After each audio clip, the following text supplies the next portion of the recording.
మే మాసంలో మీనరాశి జాతకి లేక గోచార ఫలితాలు ఎలా ఉండబోతున్నాయో మీకు తెలుసా? బుధ శుక్రుల అనుకూలతచే అన్ని రంగాల వారికి చేయు వృత్తి వ్యాపారాల యందు చక్కటి రాణింపు ఉంటుందండి.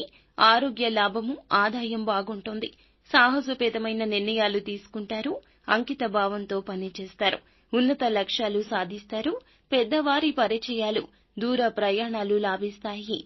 స్త్రీ మూలక ధన లాభము, గృహమున శుభ కార్యక్రమంలో సభలు సమావేశములకు హాజరు అవుతారు. అందరి దృష్టి ఆకర్షిస్తారు. ఇతరులకు ఉపకారం చేస్తారు. శత్రు జయము, వాహన సౌఖ్యము, సంతాన సౌఖ్యము, ఆర్థిక స్థితి బాగుంటుంది. శత్రువులు మిమ్మల్ని ఏమీ చెయ్యలేరు. అన్నింటా ధైర్యంగా ముందుకు పోగలరు. సోదర వర్గం నుండి సహకారం అందుతుంది. స్నేహితుల ఇంట్లో జరిగే శుభ కార్యక్రమాలకు వెళ్తారు.